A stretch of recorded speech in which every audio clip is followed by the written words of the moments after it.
everyone, welcome to another episode of the Windows 95 Gamer. Today I'm going to show you a video that I don't do very often, and it is going to be how to build this Lego button. It's pressable down, and it has this little case here, and a button, and the little pads here to press it with 2 fingers, or with your entire palm of your hand. So I'm going to show you how to build it.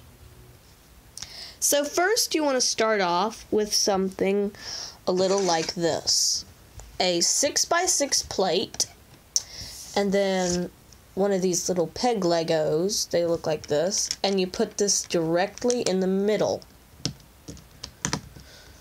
Once you've got that in the middle, you'll need something that's actually not Lego, which is this little spring.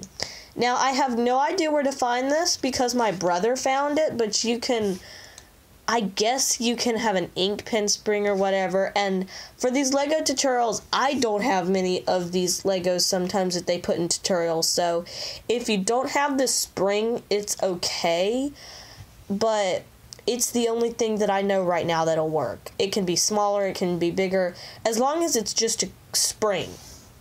And then you'll need some walls like these, which I think I'll get some better colors. Okay, so I did get some better colors for this wall.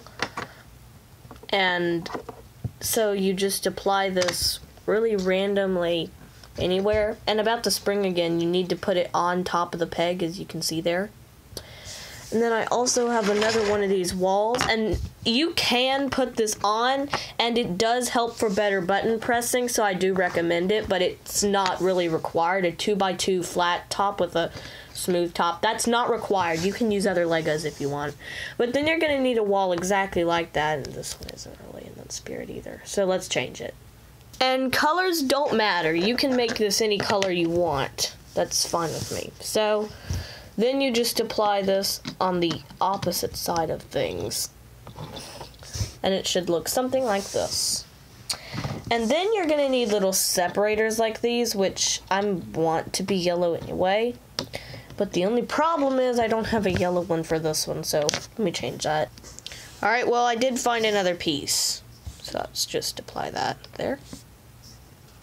Alright, and done. Sorry about the flash. This is constantly on because for some reason I'm always taking pictures in the dark. So if that bothers you, I'm sorry about that. So inside you'll have something a little bit like this. And the next step is actually going to be kind of hard to do on camera. But here we're going to try it. So you basically put this to the side. And here is a 2x4 flat. And my brother used these 1x1 flats, but you can use 1x2 flats, but make sure they are the flat top. They are flat like this. They can be designed kind of like these two would be together. Something like that, but do not use anything with the pegs like these, or it will stick on. You need a surface like this. So he used 2 of these. That really isn't required. So, but he put them on this way, so if you do only have these, you can put them on this way. And then I'm going to do something different. While David just used 2 of these and stuck them together, I'm going to do something different. Instead, I think we'll use one of these ones that is just one piece. See there, it's completely one piece. I think we'll use that and just get rid of this. Not going to. So, yeah. Bring back over here your plate. Then just set this on top like that.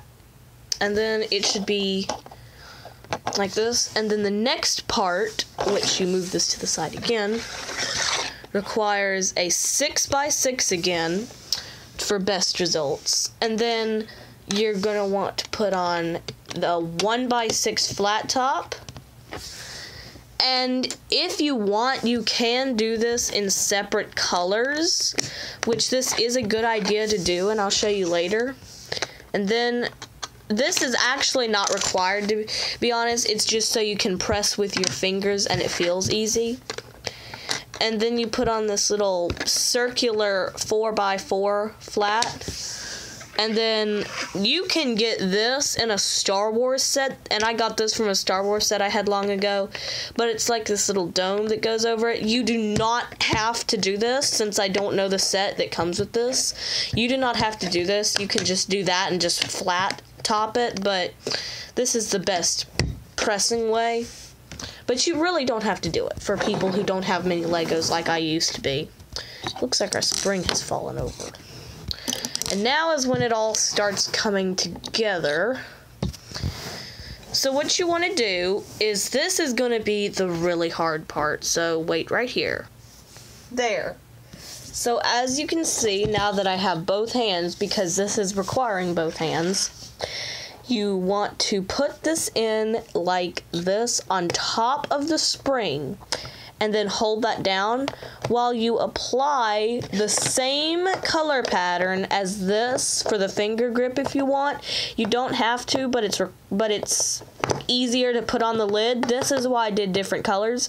So like tan and yellow, that kind of matches and you understand, but then gray and gray match. So you flip it around and then just attach that while you're still holding it down, and then you finally have the final result, which is the pressable button.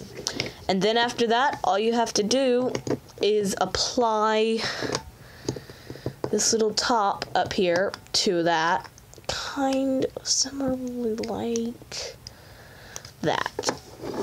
And while this is a little longer than the button you saw in the picture, yes, it is, because I used a different Lego, but I think it's better for hand pressing. So here's the finished result. You can set it down, press it with your hand, and it pops right back up because of the spring. Or, like I said, these finger grips allows you to press it from the bottom, and it feels good on your fingers. So like and subscribe. I'll see you in the next one, and bye.